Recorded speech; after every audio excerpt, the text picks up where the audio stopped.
नमस्कार साथियों। आज हम यहाँ हिंदी गद्य को हल करने का प्रयास करेंगे। हिंदी गद्य हल करने से पहले कुछ शर्तें हैं जिनको अपन को देखना है, और कभी भी आप हिंदी गद्य हल करते हैं तो यह बातें ध्यान रखनी हैं। पहले तो आपको जो गद्य दिया हुआ है उस गद्य को लगभग 2 से 3 बार पढ़ें। जब तक आपको उसका मूल भाव समझ में ना आ जाए कि उसमें आखिर कहा क्या गया है, तो उसको लगभग 2 या 3 बार पढ़ना है। और यदि फिर भी समझ में नहीं आता है तो 1 से 2 बार उसे पुनः पढ़ें, जिससे उसके जो मूल विचार हैं वह हमारे समझ में आ जाए। इसके अलावा गद्य से एक एक प्रश्न दिए हुए होते हैं, तो एक एक प्रश्नों को अपन को हल करना पड़ता है। इसलिए जब भी आप गद्य पढ़ रहे हों तो उसमें एक मार्क करते जाएं। जो भी मुख्य विषय लगे गद्य में, तो एक एक विषय को मार्क करना है, जिससे कि डायरेक्ट अपन उसको पढ़ सकें। और जिन प्रश्नों का उत्तर आपको देना है, जो गद्य में प्रश्न दिए हुए हैं, एक चीज़ हमेशा ध्यान रखनी हो, बाहरी उत्तर उसका कुछ भी बन रहा हो, लेकिन आपको जो प्रसंग दिया हुआ है सभी प्रश्नों के उत्तर प्रसंगानुकूल होने चाहिए। जो भी आपका प्रसंग चल रहा है, यदि उसमें कहा है कि राम की माता का नाम जानकी था या कौशल्या था या कुछ भी था, तो वही अपन को लिखना है। या फिर कुछ भी कहा हो, बाहरी दुनिया की कोई भी वस्तु को अपन को ध्यान नहीं देना है, चाहे वह सार्वभौमिक सत्य हो। चाहे यहाँ अपन को पता है कि सूरज पूर्व दिशा से निकलता है, यदि पद्य में कहा हुआ है कि सूर्य पश्चिम दिशा से निकलता है, तो वही अपन को गद्य का ही यहाँ पर उत्तर सही बनाना है। इसके अलावा अपने मन से या बढ़ा चढ़ाकर कोई उत्तर देने का प्रयास नहीं करना है। और यदि आप इस प्रकार से करते हैं तो वह पूरा आपका जो गद्य है डिस्टर्ब हो जाएगा और 1 नंबर आपका चला जाएगा। तो मुख्य बात यही है कि कभी भी आपको गद्य से बाहर नहीं सोचना है, और गद्य 1-2 बार पढ़ना है जब तक उसका मूल भाव हमें समझ में ना आ जाए। और एक प्रश्न कॉमन हमेशा पूछा जाता है कि मूल जो गद्यांश है उसका शीर्षक क्या है। तो मूल गद्यांश का जो शीर्षक है या उसका केंद्रीय भाव है, उसकी खोज करनी है हमें। तो जो दिया गया गद्यांश है, या तो उसके आरंभ में होगा या फिर उसके अंत में छिपा रहता है। तो जो मुख्य उसकी विषय वस्तु है वह उसका शीर्षक होता है। और एक चीज़ और याद रखें कि जो इसका शीर्षक रहेगा वो बिल्कुल संक्षिप्त और सरल रहता है, एक शब्द में शीर्षक होता है। तो बिल्कुल इजी समझने की कोशिश करना है। जैसे कोई गद्य दिया रहता है तो संगीत पर दिया रहता है, या फिर किसी पुरुष की जीवनी पर दिया रहता है, कुछ भी, तो वही उसका शीर्षक माना जाएगा।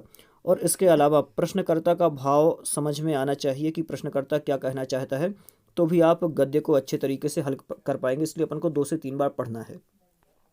एक बार मैं गद्य पढ़ के बता देता हूँ और फिर उन प्रश्नों को हल करने का प्रयास करें। कई लोग ऐसा भी करते हैं कि पहले प्रश्न पढ़ लेते हैं, ऐसे मतलब डायरेक्ट प्रश्न पढ़ लेते हैं, इसके बाद में उत्तरों को इसमें खोजते हैं। तो ये थोड़ा सा ये भी ठीक है, मैं भी ऐसा कर लेता हूँ कभी कभी, लेकिन इसमें थोड़ी सी प्रॉब्लम ये है कि आपको बार बार गद्य देखना पड़ेगा, और थोड़ी सी मतलब थोड़ा टाइम ज़्यादा लगता है इसमें। और कई ऐसे होते हैं गद्य के जिनको बार बार ऊपर से नीचे 2 3 5 लाइन एक साथ पढ़नी पड़ेगी। तो ये अपन ऐसा कर लेते हैं, चलें स्टार्टिंग से पहले पढ़ते हैं। कल्पना और व्यक्तित्व की पाश्चात्य समीक्षा क्षेत्र में इतनी अधिक मुनादी हुई है कि सब काव्य के और सब पक्षों से दृष्टि हटकर इन्हीं दो पर जा जमी। कल्पना काव्य का बोध पक्ष है। देखिए यहाँ जैसे कह दिया इन्हें, कल्पना काव्य का बोध पक्ष है, तो मैंने यहाँ टिक कर लिया। कल्पना में आई रूप व्यापार योजना का कवि या श्रोता का अंतः साक्षात्कार का बोध होता है। एक नया दे दिया, रूप व्यापार योजना। इस पर बोध पक्ष के अतिरिक्त काव्य का भाव पक्ष भी है। कल्पना का रूप योजना के लिए प्रेरित करने वाले और कल्पना में आई हुई वस्तुओं में श्रोता और पाठक को रमाने वाली रति, करुणा, क्रोध, उत्साह, आश्चर्य इत्यादि भाव या मनोविकार होते हैं। इसी से भारतीय दृष्टि ने भाव पक्ष को प्रधानता दी और रस के सिद्धांत की प्रतिष्ठा की। पर पश्चिम में कल्पना की पुकार के सामने धीरे धीरे समीक्षकों का ध्यान भाव पक्ष से हट गया। देखिए समीक्षकों का ध्यान जो था वो कैसे हट गया, तो भाव पक्ष से ध्यान हट गया। काव्य की रमणीयता उस हल्के आनंद के रूप में ही मानी जाने लगी जिस आनंद के लिए हम नई नई सुंदर भड़कीली और विलक्षण वस्तुओं को देखने जाते हैं। इस प्रकार कवि तमाशा दिखाने वाले के रूप में और श्रोता या पाठक तटस्थ तमाशाबीन के रूप में समझे जाने लगे। श्रोता या पाठक जो थे कैसे समझे जाने लगे? तमाशाबीन के रूप में, तमाशा देखने वाले। केवल देखने का आनंद कुछ विलक्षण को देखने का कुतूहल मात्र होता है। तो इस प्रकार से अपना ये पूरा गद्य पढ़ गया। अब अपन को पढ़ने के बाद प्रश्न देखना है। प्रश्न क्या दिए हैं? कवि या श्रोता को अंतः साक्षात्कार बोध किसका होता है? अब देखना है यहाँ जो गद्य था, गद्य में कहाँ इस प्रकार का देखने में आया था कि कवि या श्रोता को अंतः साक्षात्कार बोध किसका होता है। तो देखें, ये है, देखें शब्द यहाँ अंतः साक्षात्कार बोध, ये दिख गया अपन को। तो ये रहा, देखें, कल्पना में आई रूप व्यापार योजना का है पूरा शब्द, और ये आगे ये दिया हुआ है कवि या श्रोता का अंतः साक्षात्कार बोध होता है। तो ये इसका आंसर सही हो जाएगा। पद्य पढ़ने से ही पता चल गया, और मैंने तो अभी एक बार पढ़ा है, आपको तो इस प्रकार से 2 या 3 बार पद्य जो गद्य है वो पढ़ना है, तो और अच्छे से कर पाएंगे। अगला, भारतीय दृष्टि में काव्य के या काव्य ने आएगा यहाँ, काव्य ने, भारतीय दृष्टि में काव्य ने किस सिद्धांत की प्रतिष्ठा की? तो किस सिद्धांत की प्रतिष्ठा की ये आपको बताना है। तो अपन ने गद्य पढ़ा था, गद्य में बताया है किस सिद्धांत की प्रतिष्ठा की। तो देखें यहाँ अपन को मिला है रस सिद्धांत। देखें ये कहाँ था, यहाँ दिया हुआ है रस सिद्धांत की प्रतिष्ठा की। तो सीधा सीधा यहाँ पर अपन आंसर लगा देंगे कि रस सिद्धांत की प्रतिष्ठा की। तो इसी प्रकार से अपन को हल करने का प्रयास करना है। अब देखें, अब यहाँ प्रश्न दिए हुए हैं, चूँकि अपन को बार बार इस प्रकार से करना पड़ेगा, लेकिन आप जब वहाँ गद्य हल करेंगे तो वहाँ आपको कोई प्रॉब्लम नहीं होगी। डायरेक्ट गद्य आपके सामने रहेगा सीधा, तो आप वहाँ से हल कर पाएंगे, और जो भी गद्य के प्रश्न रहेंगे वो नीचे रहेंगे। चलें, इसके अलावा अगला प्रश्न देख लेते हैं।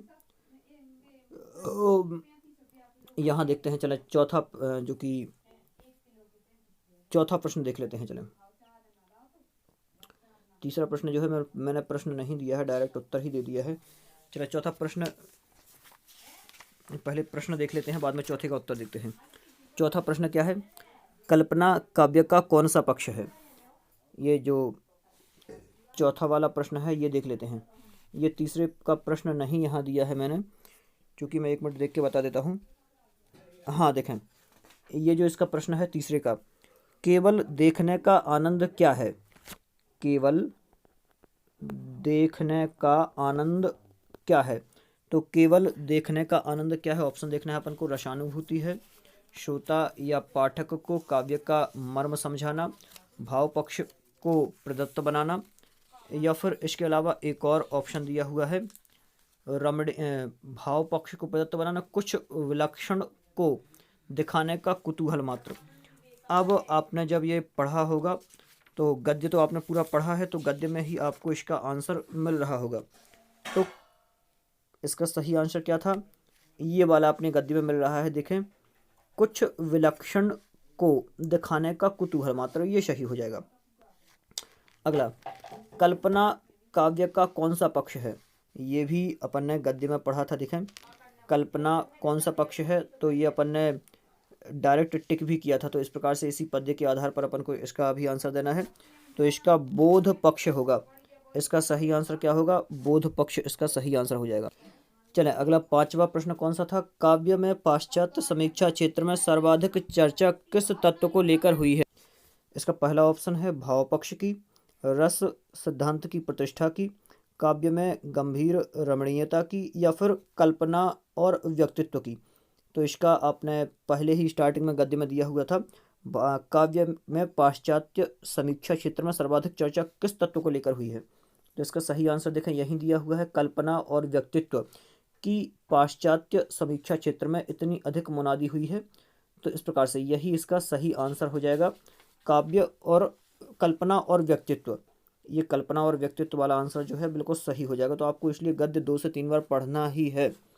अगला, यहाँ भाववाचक संज्ञा पूछी है, तो ये तो आपको बिना गद्य देखे ही आप बता सकते हैं, क्योंकि कुछ व्याकरण होती है जो आपको बाहर से ही बताना है। तो भाववाचक संज्ञा कौन सी है, इनमें से एक सही छांटना है आपको। तो यहाँ लड़कपन जो है ये भाववाचक संज्ञा है। अब ये वाला भी है, ये भी आपको बताना है। नूतन का विलोम शब्द क्या होगा, तो नूतन का विलोम शब्द आपको बताना है नवीन होगा, अधुनातन होगा, आधुनिक होगा या पुरातन होगा। तो इसका सही आंसर होगा अधुनातन होगा। नूतन का विलोम शब्द जो है अधुनातन होता है। अगला एक और शब्द दिया है अरण्य। अरण्य का सामान्य अर्थ पहले आपको पता होना चाहिए क्या होगा। तो अरण्य शब्द का पर्यायवाची शब्द यहाँ पर पूछा है, और थोड़े से कठिन शब्द भी वो वहाँ पर पूछ लेते हैं। उन कठिन शब्दों के पहले से ही वो पर्यायवाची रहता है, वो भी कठिन पर्यायवाची रहता है, उसका पर्याय अपन को बताना पड़ता है। तो यहाँ पर जो इसका सही आंसर होगा, अरण्य शब्द का पर्यायवाची है जो इसका विपिन होगा, क्योंकि अरण्य मतलब होता है जंगल, और विपिन मतलब भी क्या होता है, जंगल ही होता है, अरण्य होता है। तो इसका सही आंसर हो जाएगा। इस प्रकार से आपको इन प्रश्नों को हल करने का प्रयास करना है। और जो मैंने कहा है आपसे कि एक बार आप पहले पूरा गद्य पढ़ें, 1 बार पढ़ें, 2 बार पढ़ें, और यदि समझ में नहीं आता है तो 3 बार भी पढ़ें, क्योंकि एक गद्य से लगभग आपकी परीक्षा में जो है वो 15 प्रश्न पूछे जाएंगे, और 15 प्रश्नों में लगभग 7 प्रश्न तो रहेंगे गद्य से ही, और 8 प्रश्न जो हैं वो सामान्य व्याकरण से रहने वाले हैं। तो आपको पूरा गद्य पढ़ने की आवश्यकता है, और एक भी नंबर आपका इससे कटना नहीं चाहिए, क्योंकि ये नंबर जो होते हैं कन्फर्म नंबर होते हैं। और आपका ये मान के चलें कि बुद्धि का मापन करने के लिए ये गद्य दिया रहता है कि आप कितने तक जो आपकी बुद्धि है वो काम करती है, या फिर आप कितना सोच सकते हैं, इसलिए गद्य दिया होता है। इसमें क्या होता है, छात्रों की बौद्धिक गहराई मापी जाती है। आपकी मतलब कितनी पकड़ है, आप शब्दों पर कितनी पकड़ रखते हैं। इस प्रकार से इन सब के लिए यह जो गद्यांश है दिया जाता है। तो आप गद्यांश में पूरे मार्क्स करें, और इसी प्रकार से इसे पढ़ने का प्रयास करें, जिससे और कुछ अच्छा कर सकें। आप लोग अपने इस चैनल को सब्सक्राइब जरूर कर लें, जिससे और जो भी वीडियो रहे वो सीधे आपके पास पहुंच सकें।